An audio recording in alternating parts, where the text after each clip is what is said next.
하나님 말씀하겠습니다. 하나님 말씀은 마태복음 21장입니다.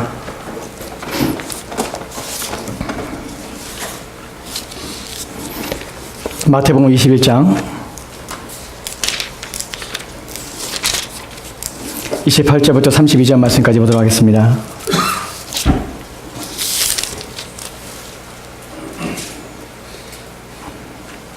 마태복음 21장 28절에서 32절 말씀까지 보도록 하겠습니다. 우리 차신자 한 절씩 교도하도록 하겠습니다. 제가 먼저 봉독하겠습니다. 그러나 너희 생각에는 어떠하냐? 어떤 사람에게 두 아들이 있는데 맏아들에게 가서 이르되 예, 오늘 포도원에 가서 일하라 하니 대답하여 이르되 아버지는 하겠나이다 가지 아니하고 둘째 아들에게 가서 또 그와 같이 말하니 대답하여 이르되 실소이다 하였다가 그 후에 뉘우치고 갔으니 그 둘째 누가 아버지의 그대로 하였느냐 이르되 둘째 아들이니라. 예수께서 그들에게 이르시되 내가 진실로 너희에게 이르노니 세리들과 장년들이 너희보다 먼저 하나님의 나라에 들어가리라.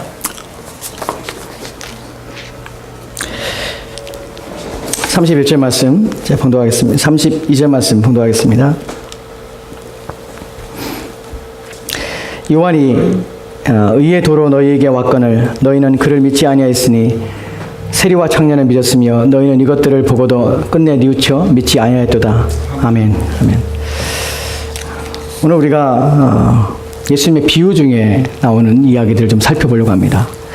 오늘 본문에 예수님께서 비유를 말씀하고 있는데 두 아들을 가진 아버지에 대한 비유로 말씀하고 있습니다. 그 가운데 오늘 본문의 28절 말씀 첫 번째 내용을 좀 보면 이렇게 시작하고 있습니다. 28절 말씀을 같이 읽겠습니다. 시작. 그러나 너희 생각에는 어떠하냐? 어떤 사람에게 두 아들이 있는데 맏아들에게 가서 이르되 예, 오늘 포도원에 가서 일하라 하니. 아멘. 아멘. 본문을 보면 첫 번째 단어가 그러나라는 말로 시작하고 있습니다. 그러나라는 말은 앞에 있는 내용들에 대한 반대의 의미를 그 다음에 말하는 것입니다. 앞에 있는 내용들을 우리가 28절 이전에 있던 내용들을 잠시 살펴보면 예수님께서 대화하고 있는 중에 있었습니다. 누구랑 대화하고 있냐면 대제사장들과 또한 백성의 장로들과 예수님께서 대화를 하고 있습니다. 대화라기보다는 논쟁을 하고 있었습니다. 대제사장들과 백성의 장로들이 예수님께서 따졌습니다. 어떤 권세로 이 같은 일을 합니까? 라고 물었습니다. 두 가지 질문하는데 첫 번째는 어떤 권세로 이런 일들을 합니까? 두 번째는 누가 이 권세를 당신에게 주었습니까? 라는 물음입니다.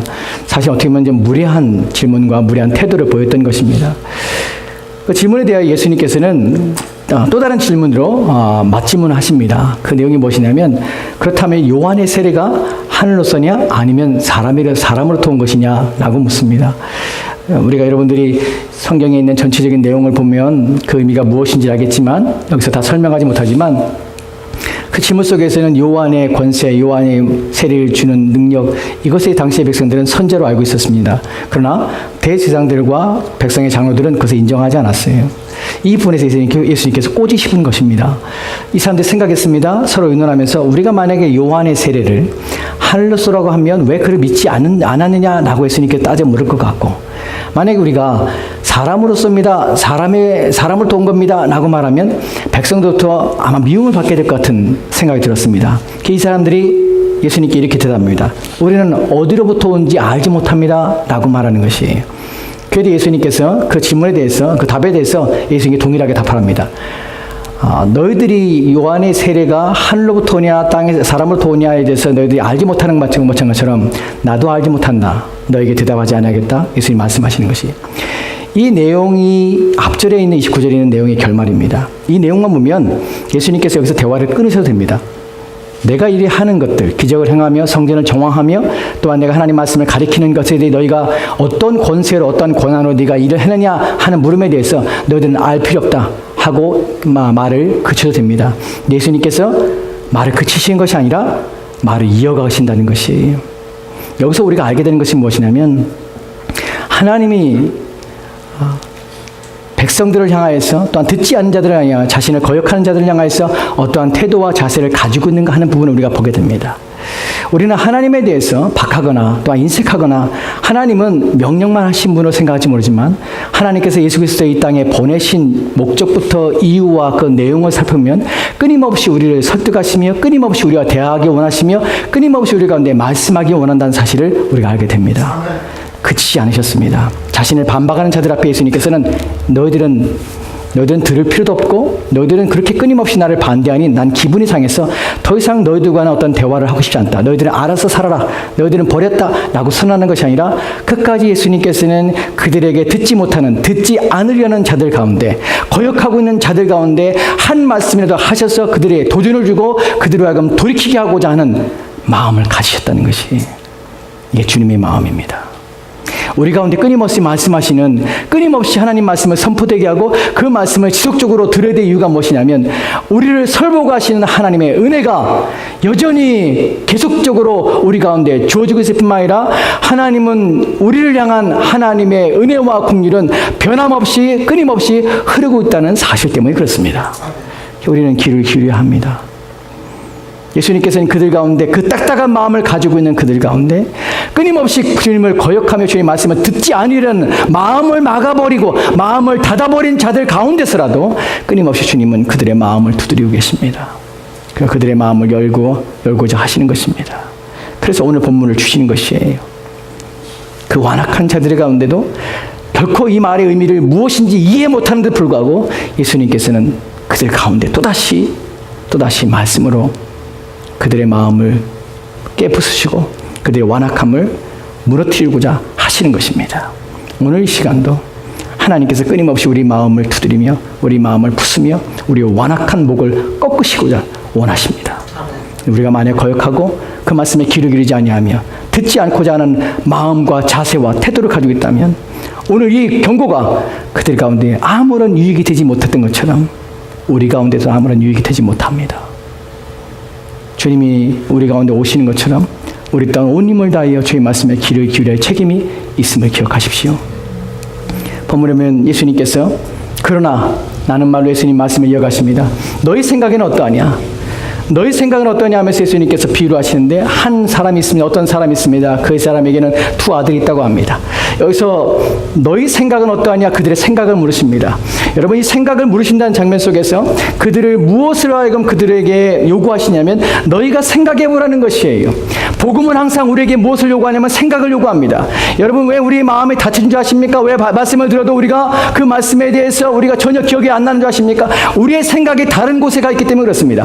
복음을 신비한 것이라고만 생각하지 마십시오. 복음은 특별한 사람에게 들리는 것이라고만 생각하지 마십시오. 여러분 복음에 대해서 그것은 어떤 특정한 사람에게 주시는 것만이라고 생각하지 마십시오. 복음은 보편적으로 일반적으로 모든 사람이 들을 수 있는 가장 쉽고 가장 또한 단순하며 가장 심플한 말씀입니다. 그리고 우리 가운데 생각하라는 것입니다. 일반적인 것부터 시작합니다. 복음은 항상 우리의 삶의 부분부터 시작합니다. 우리의 삶의 어려움과 문제부터 시작합니다. 항상 우리와 관계된 것부터 시작합니다. 그래 우리에게 생각을 요구하시는 것입니다. 생각해 보십시오. 예수님은 생각해 보라고 합니다. 생각으로 그들의 마음을 끄집어냅니다. 생각해봐라. 너희들이 내가 하는 말을 생각해봐라. 그것이 어떤 의미인지를 생각해봐라. 복음은 단순합니다. 복음은 또한 어떤 특정한 사람에게 주시는 것만이 아닙니다. 모든 사람에게 일반적으로 다가올 수 있도록 우리를 이끌어내며 또한 우리의 마음을 우리의 생각을 인도해 간다는 사실입니다. 그 생각 속에 그들로 하여금 집중하며 주님의 말씀에 귀를 기울이도록 합니다. 그리고 생각해보라는 것을 요청하며 이렇게 말씀하십니다. 어떤 사람에게 두 아들이 있다. 그 두 아들 가운데 큰아들에게 이 아버지가 큰아들에게 요청하였다. 본문에 뭐 요청이보다는 명령입니다. 예, 오늘 포도원에 가서 일을 하라. 라는 요청이었습니다. 라는 명령이었습니다. 이 본문 속에서 이 아버지는 어떤 아버지인지 정확히 나오지 않지만 이 아버지는 아주 너그러운 아버지고 자녀를 깊이 사랑하는 아버지였고 또한 자녀를 존중하는 아버지였다는 것을 우리가 이해할 수 있습니다. 왜냐하면 여기서 말하는 아버지가 자녀를 대하는 단어를 부르는 호칭이 예이라는 단어 때문에 그렇습니다. 헬라어에서 자녀를 부를 때의 아들이라는 표현 속에서 우리가 본문에 사용되는 테크노이라는 단어입니다. 이 단어는 어린아이, 즉 어린아이를 부를 때에 아주 사랑스러운 마음으로 자기의 자녀를 부르는 아이야, 얘야 라고 부를 때의 표현이 바로 이런 것입니다. 어제 포도원에 갔는데 포도원에서 계속 들리는 소리가 우리 정성일 사님이 선우를 부르는 소리예요. 선우야, 선우야, 선우야, 선우야, 이것 봐, 이것 봐, 선우야, 이리 와. 계속 부르는 것이. 정성일 사님이 선우를 부를 때, 야, 이 선우야, 이놈아, 이렇게 부르겠어요? 여러분 생각해 보세요.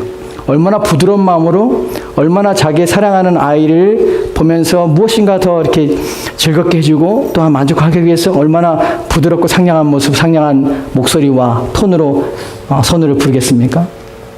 본문의 의미가 바로 그런 의미예요. 자기의 자녀를 향한 아버지의 사랑의 마음이에요. 이 아버지는 강요해서 자녀를 보내는 것은 아니었습니다. 비록 명령을 드리지만 자녀를 향한 애정이 듬뿍 담긴 표현으로 얘야, 오늘 포도원에 가서 일하렴 라고 얘기한 것입니다. 이 이야기를 들었던 아들의 반응이 이제 29절 말씀에 나옵니다. 29절 말씀 읽겠습니다. 같이 읽겠습니다. 시작. 대답하여 이르되 아버지 가겠나이다 하더니 가지 아니하고. 아멘. 우리가 이 본문에서 먼저 짚고 넘어갈 것이 있습니다. 예전에 한번 말씀드린 적이 있지만 이 본문에서 영어 성경과 한글 성경이 좀 다릅니다.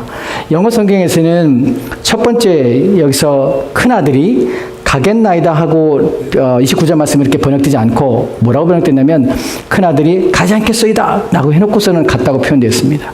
영어 성경이 그렇습니다. 영어 성경 모든 성경이 그렇게 번역했습니다. 근데 한글 성경만 이것이 뒤바뀌었어요. 한글 성경에서는 둘째 아들이 가지 않겠다고 해놓고서는 간다고 표현됐어요. 왜 그러냐면 영어 성경은 사본 때문에 그렇습니다. 영어 성경은 바티칸 사본을 한글 성경은 바티칸 사본을 번역했고 영어 성경은 신의 사본을 번역을 했어요. 사본을 번역한 사본이 다르기 때문에 이것이 큰아들과 둘째 아들의 말이 이렇게 달라지게 되는 것입니다. 오해하지 마십시오. 내용에 전혀 상관없습니다. 이것을 해석하는 데서 전혀 큰아들이나 둘째 아들의 문제가 아니에요. 이 내용과 전혀 관계없이 이 내용은 우리에게 전달하고자 하는 메시지를 그대로 전달하고 있습니다. 우선 우리는 한글 성경에 번역된 대로 그에 따라서 번역할 것입니다. 첫째 아들이 대답을 했습니다. 뭐라고 대답했습니까? 아버지 가겠나이다 하더니 가지 아니하고라고 합니다. 아버지 가겠나이다 그러더니 가지 않았습니다. 여기에는 헬라어가 가지고 있는 단어들 중에서 강조하는 단어가 하나 있는데 그것이 뭐냐면 자기 자신을 표현할 때 에고라는 단어를 쓰습니다. 그러니까 내가라는 단어를 써요. 원래는 일반적으로 주어는 항상 동사의 시제에 따라서 또한 동사의 뒤에 달려있는 의미와 또한 또 그 대명사를 통해서 주어를 통해서 등장하지만 나라는 단어가 나나 또한 2인칭에는 우리나 또한 3인칭에는 너희 그들이나 이런 표현들이 사용되지만 본문에서 에고란 단어가 사용될 때는 이것은 강조형입니다. 무슨 말이냐면 자기 자신에 대한 강조예요. 또 의지가 담겨 있습니다. 그 본문에서 큰아들이 지금 말하는 것이 내가 가겠나이다 라는 표현은 강한 의지가 담겨 있습니다. 내가 가겠습니다 라는 것이 아버지 앞에서 나는 의지를 가지고 있습니다. 무엇인가 행하려고 하고 있습니다. 난 결심했습니다. 그를 행할 것입니다. 나는 자신의 의지를 표현한 것이 내가 가겠습니다 라는 표현이에요. 근데 이 아들이 그리고 가지 않습니다. 의지가 꺾인 것이고 결심이 꺾인 것이고 그의 생각에 뭔가 변화가 있다는 것입니다. 왜 아버지 앞에서는 가겠나이다 해놓고서 왜 가지 않습니까? 왜 의지를 보여놓고 그 의지가 행동으로 왜 나오지 않습니까? 무엇인가 이 아들 가운데 그 의지를 꺾는 일이 있었고 그 결심을 꺾는 일이 있었고 그의 마음을 변화시키는 일이 그 안에 있었다는 사실입니다. 우리가 때로는 우리의 의지에 대해서 우리의 결심에 대해서 결단에 대해서 우리가 얘기할 경우들이 있습니다. 그런데 어떤 일도 말미암아서 우리의 의지가 꺾이고 우리의 결심이 포기되는 일들이 종종 왕왕 있습니다. 이 아들은 그런 아들이었습니다. 자기의 결심이 아무런 행동의 변화를 주지 않았습니다. 자기의 의지적인 결단이 아무런 행동의 변화를 만들어내지 못했습니다. 둘째 아들을 봅시다. 이제 30절 말씀을 보면 둘째 아들에게 동일한 말씀이 나옵니다. 30절 같이 읽겠습니다. 시작. 둘째 아들에게 가서 또 그와 같이 말하니 대답하여 이르되 실소이다 하였다가 그 후에 뉘우치고 갔으니. 아멘, 아멘, 아멘. 본문에 보면 둘째 아들에게 동일하게 얘기했습니다. 그와 같이 아버지가 얘기했습니다. 아들아, 포도원에 가서 일하라. 그때 둘째 아들이 이렇게 말합니다. 실소이다. 여러분, 이 실소이다라는 말은 어떤 의미를 가지고 있냐면 이것은 내가 원하는 것이 아닙니다라는 강한 거부를 나타내고 있습니다. 이건 내가 원하는 것이 아닙니다. 내가 기뻐하는 것이 아닙니다. 내가 바라는 것이 아닙니다. 내가 하고 싶은 일이 아닙니다. 라는 것이에요. 여러분, 이런 거절이 당시에 이 이야기를 듣고 있는 사람들에게 얼마나 충격적인 것인지 아십니까?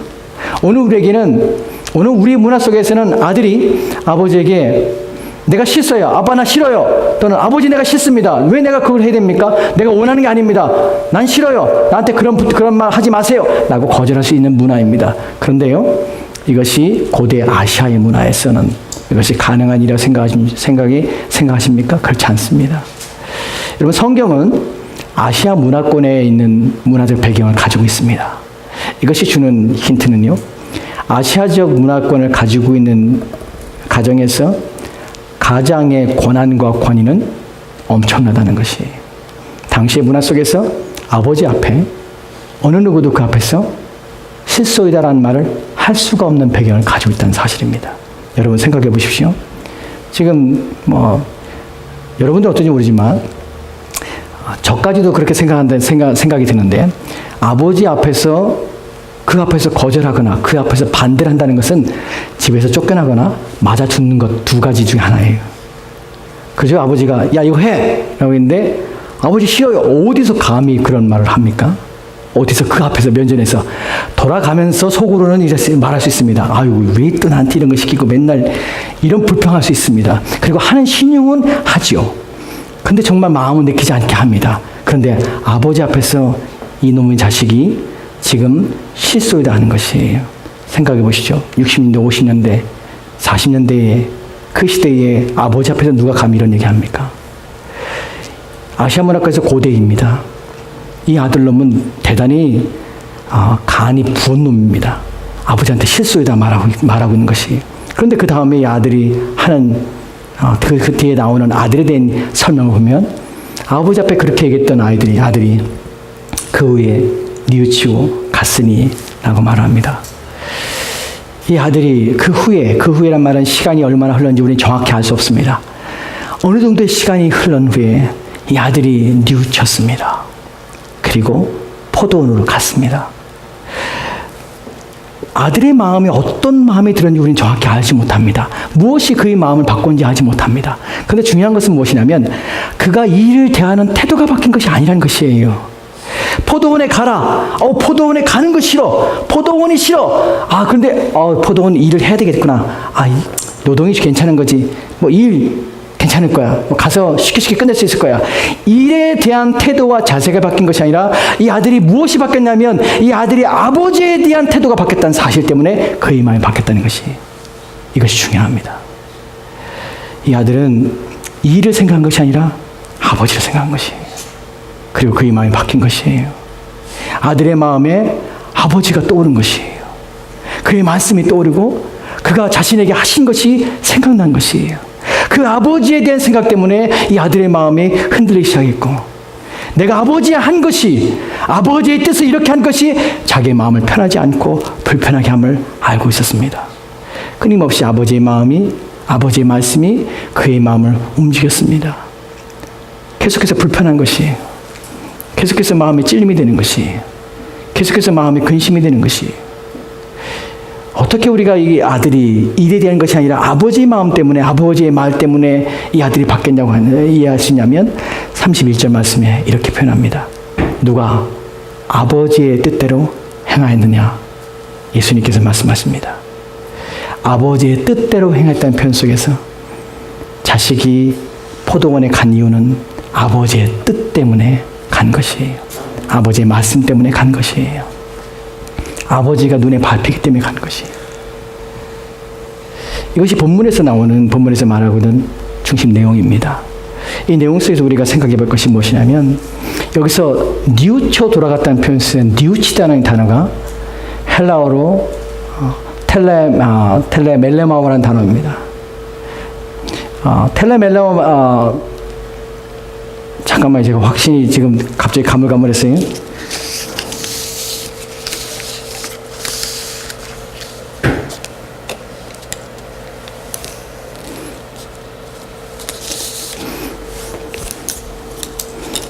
저도 낯선 언어이기 때문에 다시 한번 확인하겠습니다. 메타텔레메오라는 단어입니다. 이 단어가 가지고 있는 의미가 무엇이냐면 뉘우치다는 말이에요. 메타멜레마오라는 단어는 뉘우치다 또한 돌이키다, 후회하다는 단어를 가지고 있습니다. 근데 이 단어가 범위가 있는데 이 단어는 어떤 범위를 가지고 있냐면 이것은 감정적인 뉘우침과 감정적인 후회를 말합니다.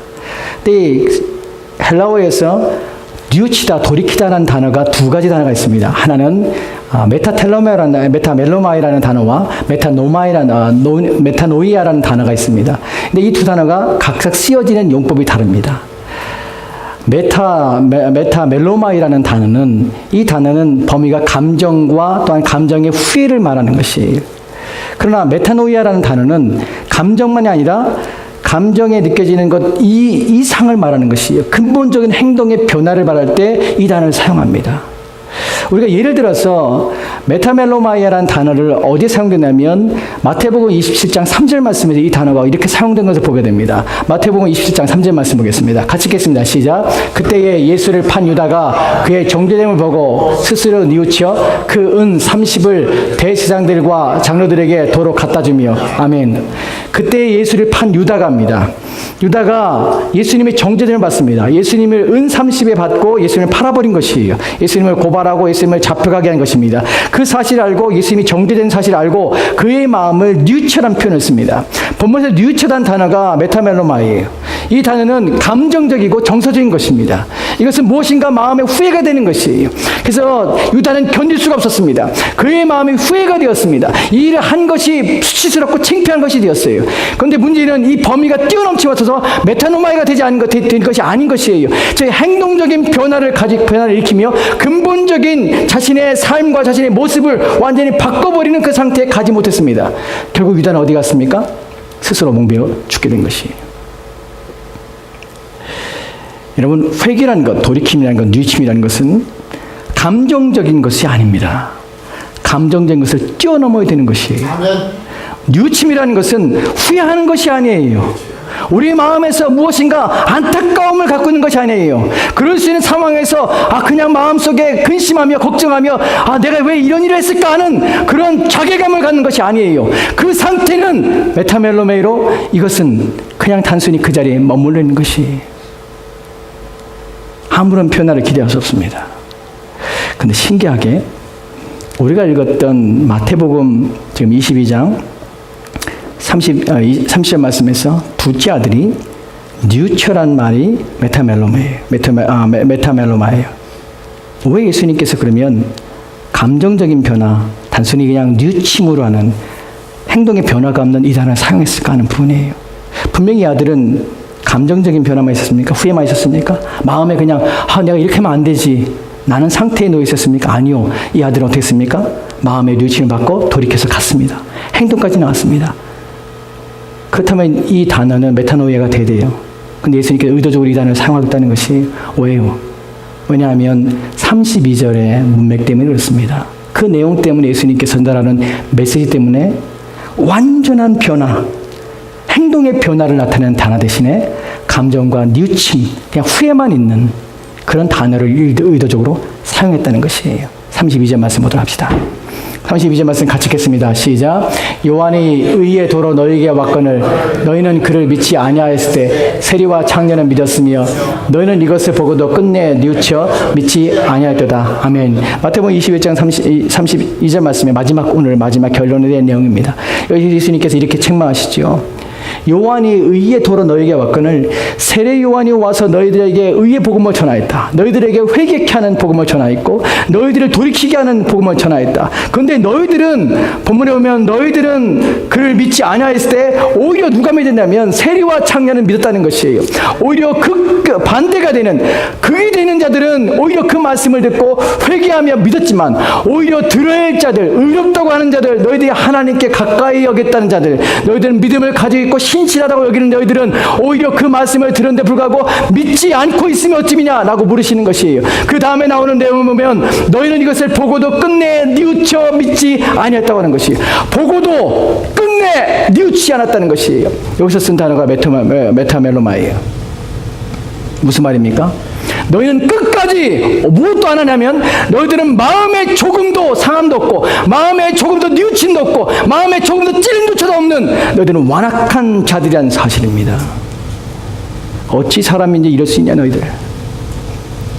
너희가 조금이라도 하나님 안다고 생각한다면 너희가 조금이라도 하나님 믿는다고 생각한다면 어찌 너희가 조금의 양심에 꺼리낌도 없이 이렇게 완악할 수가 있는가 하는 부분을 말씀하기 위해서 예수님께서는 완전한 변화와 행동의 근본적인 변화를 사용하는 단어 대신에 마음의 뉘우침, 마음의 후회, 나는 아무런 변화와 행동도 가지지 않는 그 상태의 단어를 의도적으로 사용해서 그들이 처한 상황이 어떠한지를 적나라하게 확실하게 보여주고 책망하시는 것입니다. 너희들이 어찌 그럴 수 있느냐? 너희들은 어떻게 이 말을 들어도 마음에 조금도 미동이 없느냐? 어떻게 그 말씀을 들으면서 마음이 그렇게 완악하여서 어떻게 너희 마음에 드는 그것에 대한 근본적인 후회와 또한 탄식이 너희 마음에 없느냐는 외침입니다. 그러나 결론적으로 이들의 마음은 얼마나 완악한지 하나님 말씀을 들어도 아무런 변화가 없습니다. 이 책망을 들어도 변화가 없습니다. 이런 마음을 가진 자들이 있습니다. 복음을 들어도 선포되는 말씀을 들어도 그 말씀 속에서 내게 주시는 말씀으로 하나님이 나를 책망하고 있으며 하나님 나를 부르신다는 또 하나님이 나를 새롭게 하기 원하신다는 그 말씀에 대하여 귀를 기울이지 않고 귀를 닫고 있으며 눈을 열지 않고 눈을 닫고 있으며 마음을 열지 않고 마음을 닫고 있는 자들이 있습니다. 끝까지 회개하지 아니하며 돌이키지 않습니다.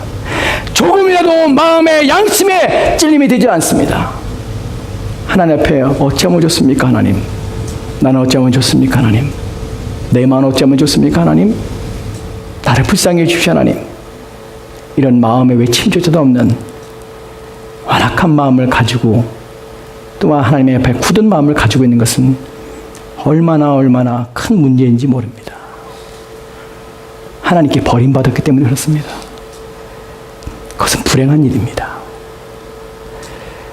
오늘 본문에 주님께서 우리 가운데 요구하시는 것이 무엇이냐면 단순한 뉘우침이 아니라 단순한 마음의 어떤 느낌이 아니라 단순한 마음의 불편함이나 또한 말씀을 들을 때에 단순한 여러분 마음에 부담이 되는 것이 아니라 우리에게 요구하시는 것은 근본적인 행위의 변화를 요구하고 계시다는 사실을 기억하십시오. 그것이 회개입니다. 참된 회개는 우리의 삶 전체를 바꿔냅니다. 새롭게 합니다. 이 부분을 바울이 이렇게 우리 가운데 말하고 있는 것을 보게 됩니다. 고린도후서 7장 10절 말씀 보도록 합시다. 같이 읽겠습니다. 시작. 하나님의 뜻으로 하는 근심은 후회할 것이 없는 구원에 이르게 하는 회개를 이루는 것이요 세상 근심은 사망을 이루는 것이니라. 아멘. 아멘. 본문에 보면 근심이란 단어가 2번 나옵니다. 그런데 그 근심이 전혀 다른 결과를 만들어내게 되는 것이에요. 한 근심이 있습니다. 이것은 하나님의 뜻대로 하는 근심입니다. 이것은 생명으로 인도합니다. 아멘. 다른 하나는 세상 근심입니다. 이것은 사망으로 귀결됩니다. 아멘. 하나님의 뜻으로 하는 근심이라는 것은 하나님에 대하여 우리에게 주신 하나님의 말씀에 대하여 근심하는 것입니다. 하나님 말씀에 비추어서 우리의 삶들을 조명하여 보고 우리의 약함을 또한 우리의 부족함에 인하여서 아파하는 것입니다. 그 근심은 우리를 하여금 영원한 생명의 구원에 이르게 할 것입니다. 그런데 오늘 무엇을 먹을까, 무엇을 마실까, 무엇을 입을까 하며 이 세상에서 우리의 건강과 우리 육체와 우리의 풍요로움과 또한 우리의 사치와 또한 우리의 향락을 위하여 우리의 쾌락을 위하여 즐거움을 위하여 고민하며 근심하는 것들은 여러분을 사망으로 인도하는 근심입니다. 이 말은 의미 없으며 쓸데없는 것이라는 것이 아무것도 내게 유익이 없는 근심일 뿐입니다. 근데 불행하게도 많은 사람이 앞에 있는 근심보다는 뒤에 있는 근심 때문에 세상을 못 살겠다고 합니다. 앞에 있는 근심이 아니라 뒤에 있는 근심 때문에 나는 불행하다고 합니다. 이게 무슨 일입니까? 복음이 없기에, 말씀이 없기에 사람들은 하나님에 대하여 근심하지 않습니다. 오히려 두 번째 근심 때문에 날마다 죽겠다 합니다. 정말 죽으려 하십니까? 그 근심은 여러분을 죽입니다. 여러분이 해야 될 근심은 첫 번째 근심입니다. 아멘. 하나님의 뜻을 하는 근심을 하십시오. 이 부분에서 하나님의 뜻을 하는 근심에 대해서 이것이 그 근심을 하는 자를 어떻게 바꾸는지를 11절 말씀에 이렇게 기록되어 있습니다. 11절 말씀 보도록 합시다. 같이 읽겠습니다. 시작. 보라, 하나님의 뜻으로 뜻대로 하게 되는 이 근심이 너희로 얼마나 간절하게 하며 얼마나 변증하게 하며 얼마나 분하게 하며 얼마나 두렵게 하며 얼마나 사모하게 하며 얼마나 열심히 있게 하며 얼마나 벌하게 하였는가. 너희가 그 일에 대하여 일체 너희 자신의 깨끗함을 나타내었느니라. 아멘. 아멘. 하나님의 뜻대로 하게 된 이 근심을 보라. 하나님의 뜻대로 하는 근심은 무엇을 나타내는가? 너희로 하고 얼마나 간절하게 하는가? 본문에서 7가지의 내용을 말하지만 사실 원문에 보면 6가지입니다. 간절함이라는 표현 속에서는 이 간절함의 첫 번째 의미가 모든 6번째 뒤에 나오는 내용들의 그 의미와 그 강도를 말하고 있습니다. 얼마나 간절하게 분을 내고 얼마나 간절하게 사모하게 하고 얼마나 간절하게 화를 내게 하고 얼마나 간절하게 사모하게 하고 열심히 있게 하고 너희를 벌하게 하는가. 이 모든 것에서 간절함을 얘기하고 있는 것이 하나님의 뜻대로 하는 근심은 우리를 바꿉니다. 아멘. 우리를 간절하게 합니다. 우리를 사모하게 합니다. 우리하고 열심을 내게 합니다. 본문에 보면은 첫 번째로 하는 것이 이 간절함에서 변증하는 것입니다. 얼마나 변증하게 하는가. 본문에서의 변증이라는 단어는 어떤 의미냐면 우리의 죄에 대해서 우리의 하나님 앞에 온전치 못함의 행동에 대해서 끊임없이 하나님 말씀을 통해서 용서를 구하고 회개하는 것입니다. 그래 우리로 하여금 하나님 앞에 하나님 뜻대로 하는 회개를 하는 자는 그 마음에 그런 회개의 마음을 가진 자는 그런 근심을 하는 자는 하나님 앞에 자신의 죄를 고백하며 하나님 용서해 주시기를 새롭게 해 주시기를 날마다 열망하는 것입니다. 아멘. 이것이 변증하다는 것이 그 마음이 끊임없이 그 마음을 사로잡게 됩니다. 그 다음에 나오는 내용이 얼마나 분하게 하는가입니다. 여러분 여기서 분함이란 타인을 향하여 분함이 아닙니다. 죄 때문에 나의 무너진 내 영혼을 바라볼 때 하나님 말씀 앞에 온전치 못한 내 모습을 바라볼 때 하나님 말씀을 들었는데 불구하고 그 말씀에 반응하지 않는 내 자신을 볼 때 끊임없이 완악함으로 내 인생을 내가 주인인 것처럼 살아가는 내 자신을 볼 때마다 우리는 우리 자신에게 분을 냅니다. 어찌하여 너는 그렇게 살아내는 것이에요. 어찌하여 너는 하나님 말씀에 그렇게 반응하지 않냐는 것이에요. 어찌하여 그런 완악함을 가지고 있느냐는 것이에요. 그래서 스스로 자학을 하게 되는 것이에요. 하나님 나를 왜 이렇게 경건하지 않습니까? 하나님 왜 나는 내가 들은 대로 살지 못합니까? 하나님 내가 왜 말씀대로 나는 서지 못합니까? 이런 것 때문에 늘 가슴이 짓눌립니다. 가슴이 아픈 것이. 그래서 우리 가운데 이런 끊임없이 자기 자신을 향한 무능함의 분노를 가지고 하나님 앞에 정결케 되기를 열망하게 되는 것입니다. 여러분 하나님을 두려워하십시오. 회개하는 자는 근심하는 자는 하나님을 두려워합니다. 무서우신 것이 내가 이 땅의 삶을 마치는 그날에 서게 될 그 자리를 보게 되는 것이 그분 앞에 섰을 때 나는 과연 그분 앞에 뭐라고 말할까? 내가 내게 준 인생을 너는 어디에 지불하였으며 어디에 사용했으며 무엇으로 바꿨느냐고 우리 가운데 물으실 때 하나님 내게 주신 내 삶을 나는 먹는데 입고 또한 쓰고 사는데 내 모든 시간을 다 바꾸다 살다 왔습니다. 내 자신을 위하여 수고했고 애를 썼습니다. 잘 먹고 잘 사는데 온 힘을 기울였습니다. 여러분 그렇게 말한다면 여러분 하나님의 진노 가운데 서게 될 것입니다. 저와 여러분에게 주신 인생은 하나님이 주인이십니다. 아멘. 하나님께서 우리 가운데 허락하신 것입니다. 내가 사용하기에 권한이 내게 있는 것처럼 보이지만 우리가 성경을 읽고 하나님 말씀을 우리가 제대로 믿는다면 나를 지으신 이가 하나님이시기에 내 인생의 주인이 하나님이시고 내 삶의 시간도 하나님의 소유라는 사실을 고백할 수밖에 없습니다. 어디에 쓰십니까? 무엇을 왜 쓰십니까? 그것이 하나님이 기뻐하시는 것입니까? 하나님 원하시는 것입니까? 여러분 생각하십시오. 열심을 품으시고 여러분 마음에 열망함을 가지십시오. 오늘 본문이 말하는 것이 우리 자신의 완전한 변화, 새롭게 됨이 이럴 때 우리는 하나님께 회개하였습니다 라고 말할 수 있으며 우리가 하나님 앞에 회개하는 것은 우리의 전 삶을 바꿔서 모든 삶의 열망함들을 하나님께 두고 살아가는 것입니다. 이것이 참된 회개입니다. 이것이 참된 뉴친입니다. 저와 여러분이 하나님 앞에 이런 열망을 가지고 살아가는 그런 신실한 하나님의 사람 되었으면 좋겠습니다. 아멘. 기도합시다. 하나님, 우리를 불쌍히 여겨주옵소서. 불쌍히 여겨주옵소서. 주의 말씀을 들으며 주의 경고를 얼마나 많은 시간에, 얼마나 많은 기회에, 얼마나 많은 말씀을 통하여 듣고 들었습니까? 얼마나 많은 마음의 감동함을 주시고, 얼마나